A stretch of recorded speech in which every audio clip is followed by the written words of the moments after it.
In this part, we are going to be working on multiplying rational expression. So, when it comes to multiplying with rational expression, it is expected from you that you remember, you understand, and you know the methods and the process that was shown in simplifying rational expressions, because there's going to be some parts or many parts where you have to factor by GCF, greatest common factor, or the factoring trinomials. Now, looking at the first example, we have two fractions that are multiplying. So, in the first fraction, 49x to the third plus 14x squared over x minus 1 times 1 over 7x squared plus 16x plus 4. Now, if you recall from chapter 1, when you're multiplying with fraction, numerator times numerator and denominator times denominator. So, let's multiply the fractions together. In the numerator, it's going to be this part times 1. Anything that times 1 will be itself.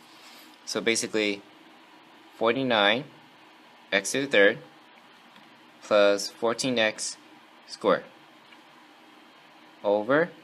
Now in the denominator, we have two separate parts, the x minus 1 and 7x squared plus 16x plus 4. So when I multiply, I'm going to keep them in parentheses to keep them separated. So x minus 1 over here times 7x squared plus 16x plus 4. Now, I'm not going to FOIL because that's not what I'm asking you to do. I'm asking you just to multiply rational expressions. When it comes to multiplying, again, I said that you're going to be simplifying the rational expressions.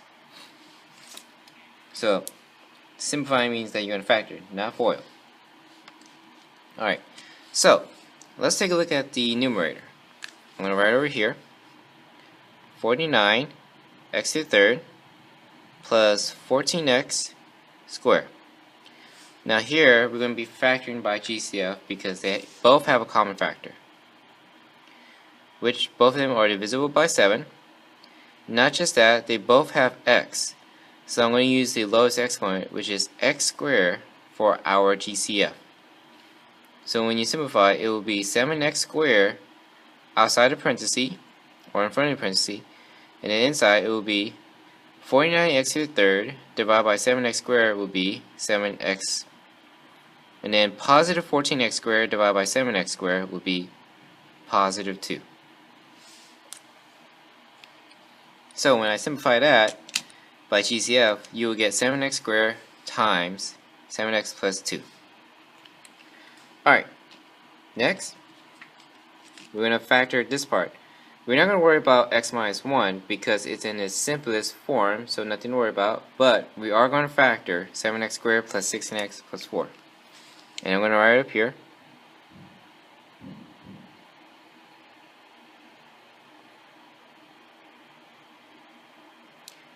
This is my A, my B, and my C. Alright. So in the top is A times C, 7 times 4, 28. And the bottom is 16. Alright, the factors for positive 28 and the sum and difference of 16 will be 14 and 2, both positive. So I'm going to write x plus 14 here and x plus 2 here. Now I'm not actually done factoring because my a value was not positive 1. So I'm going to divide both factors by our a value, which is 7. So we're going to have here x plus 2, and then over here 7x plus 2.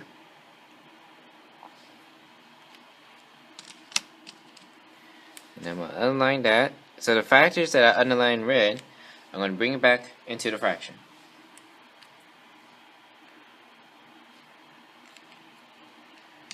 So in the numerator is this 7x squared, 7x plus 2. That's the numerator.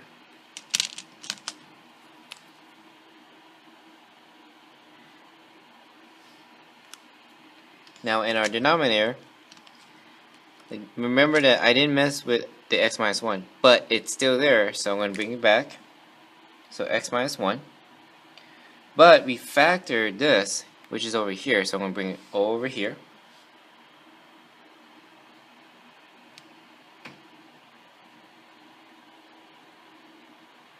Now the order does not matter because each of these factors are multiplying. So technically, I can have the x minus 1 in the back. It's still going to mean the same thing. Or I can have the x minus 1 in the middle. It still means the same thing because again, it's multiplying. When you multiply in FOIL, you get the same answer. So it doesn't matter what order you put in. Next, when you are finishing with factoring top and bottom, is the simplifying of factors, which is dividing out the common factors. So in the numerator and the denominator, our common factor is the 7x plus 2. So I'm going to cross them out, meaning that I divide them into 1. When I do that, the only thing I have left in the numerator is 7x squared. And then in the denominator is x minus 1 times x plus 2. So that's what I will have left after simplifying this rational expression. Therefore, this is my final answer. Now to review and to remind you that these common factors that I cross out, they divide into 1. And when they become 1, basically you just multiply what you have left, and you're still going to end up with the same thing, which is 7x squared over x minus 1 times x plus 2. When you finish simplifying and there's nothing else you can do, it will be your final answer. In this example, we have 2x minus 8 times the fraction 35x plus 35 in the top and 10x squared plus 50x plus 40. Now, this is considered like a whole number. If it's not a fraction, you can just simply multiply it to the numerator. So when you do that, now this is a separate term compared to that. So I'm going to have it next to each other in parentheses. So 2x minus 8 parentheses and 35x plus 35 also in parentheses over 10x squared plus 50x plus 40. Alright, let's factor, or let's see which one we can factor. Now the first one, I'm going to work on 2x minus 8. I'm going to write it over here. Well, actually I'm going to write it up here. Now both of them divisible by 2. So I'm going to have 2 times, or in front of the parenthesis, and inside the parenthesis will be x minus 4 when I divide each part. And then the next one, 35x plus 35. Two terms, both divisible by 35. So my GCF, my greatest common factor, will be in front of the parenthesis. And then this will, 35x divided by 35 is just x. 35 divided by 35 will be positive 1. So that's the numerator. So let me underline that. These two parts will go in the numerator. Alright, so let's talk about the denominator.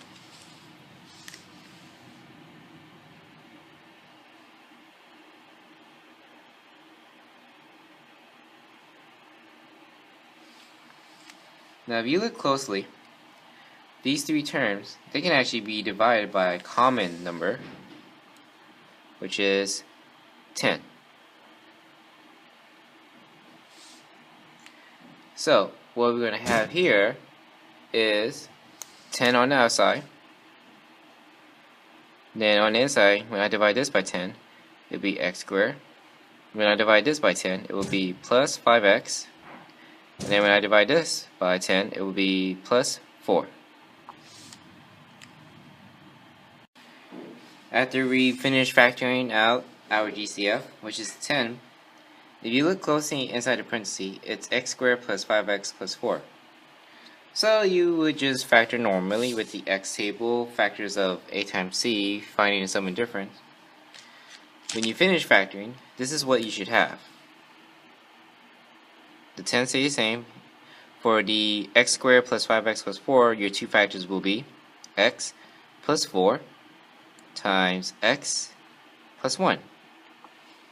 Now again, I didn't write out the whole process because it's basically the same process over and over again.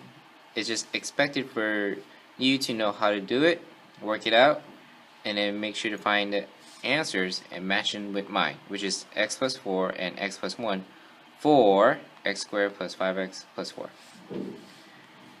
Alright, I'm going to underline this in red.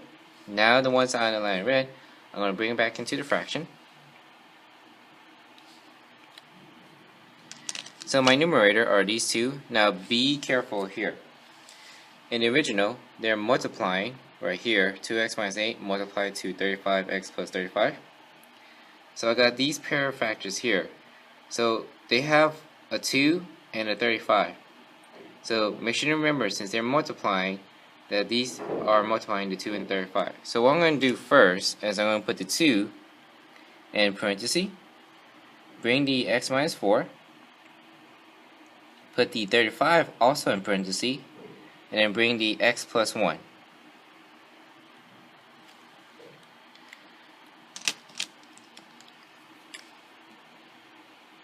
Alright, and the denominator is this, which is the 10 times x plus 4 and x plus 1. Now I didn't put the 10 in parentheses because there's no other number that's multiplying, which is okay. After I bring it back, now you take a look for any common factors in the numerator and denominator. In this case, we have x plus 1 in the top, so I'm going to divide them into 1. And then what I have left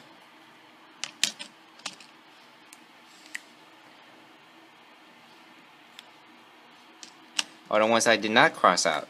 So 2 times x minus 4 times 35 over 10 times x plus 4. Now, again, be very careful. The x minus 4 is very different from x plus 4. So, since they're different, I did not cross them out. But what I have seen in the past where students cross them out because they thought they were the same, when in fact they are not, because on the numerator it's minus 4 and the denominator is plus 4. They are two different factors. I only cross out the factors that are exactly the same. Now, I can still simplify because I could do 2 times 35 in the numerator, which will be 70 times x minus 4 over 10 times x plus 4. So that's a x minus 4 on the top. Now, I'm technically still not done, because here's why. I can simplify the numbers. 70 divided by 10 will be 7 over 1. So what I'm going to do is, I keep the 7 on the top, but I don't have to write the 1.